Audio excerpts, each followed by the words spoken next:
Hi guys, I'm Mandy Keith, and my presentation today is going to be about the harmonica. Before I get started, I'm going to play a little sample of music just so you guys kind of have an idea of what the harmonica sounds like. And I apologize in advance if it sounds a little rough because I'm a little bit rusty right now, so here we go.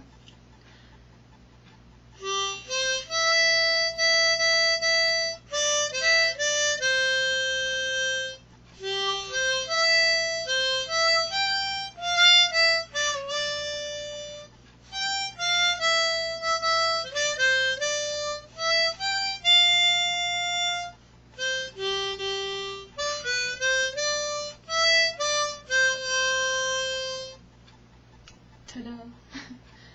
Okay, in this speech I hope to inform you about the diverse history of the harmonica, and I also want to give a brief description of its components and parts and how it works, and I'd also like to share a little bit about the different types of music that incorporate the harmonica.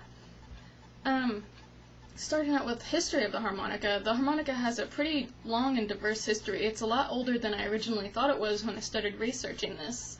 According to an article at harmonicatunes.com, which was one of my sources, the harmonica first appeared in China over 5,000 years ago, and at that time it was a reed instrument known as the sheng. The concept of the harmonica was developed centuries later in the early 19th century in Germany. In fact, one of the most famous harmonica makers, Hohner, is still based in Germany today. Most of the harmonicas you see actually will probably be made by Hohner. Harmonicas were introduced to America in the 1800s by Hohner, and that's what really started the modern era of the history of the harmonica. Because the harmonica was so cost-efficient and easy to carry, a lot of Americans really liked the harmonica and started to play it. And it became kind of a really popular thing among American musicians. As far as the construction of the harmonica, musicfolk.com, that's my second source, gives us a pretty basic explanation of the parts and components. The cover plate, which is what you see right here, the metal on the top and bottom, is the outer shell of the harmonica, and its main purpose is just to hold the harmonica together. There are two reed plates on most harmonicas. You won't see a good example of that on this one because it's a plastic harmonica. But in an older wood harmonica, there are two reeds that run along the top and bottom right there, and those serve to hold the reeds on the inside together. And on the average diatonic harmonica, there are two small reeds in each hole, and I'll explain the purpose of those later. Different materials for the comb of the harmonica, which is the central part here with the holes. Different components such as wood, metal, or plastic will all have different sounds. For example, if this was a wood comb, it would have more of a resonant or full-bodied sound. A plastic one, like this one, has a bit more of a warm, even sound than the wood one. And there are also metal combs. I haven't seen one of those. They're not near as common as the wood or plastic combs, but those will produce a brighter, cleaner sound.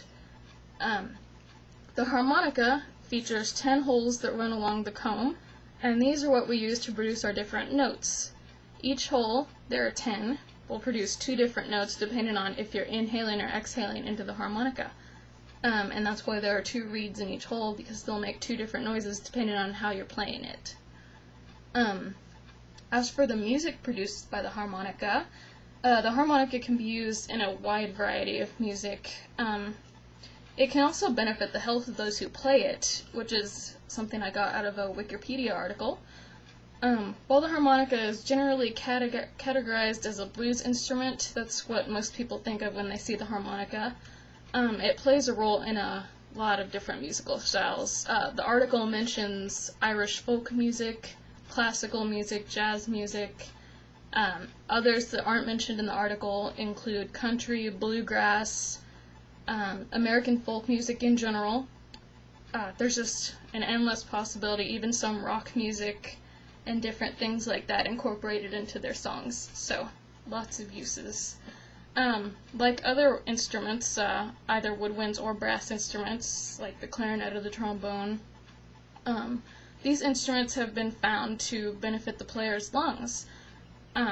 regular playing of the harmonica develops the diaphragm and also encourages the player to use their full lung capacity and exercise that, which is a good thing. In fact, some rehabilitation exercises for those suffering from COPD and other lung disorders have started incorporating the harmonica into their regime, which is pretty awesome because that can help build up lung capacity. For example, when I was a kid, I had pretty bad asthma and started playing the harmonica, and it actually helped me get better by making me exercise my lungs even though I couldn't exercise. So, great health benefits for me, as well as a really fun hobby. So, in conclusion, the harmonica has rich cultural history, and it spans many cultures: Germany, America, China. There are all sorts of places with different versions of the harmonica, and it incorporates so many different kinds of music, and it's just kind of universal in a way. And at the same time, it's really all-American instrument. I believe that the harmonica will continue to be a really unique and vital part of American music and American life in general for many years to come. So, thank you for listening. I hope you have a good day.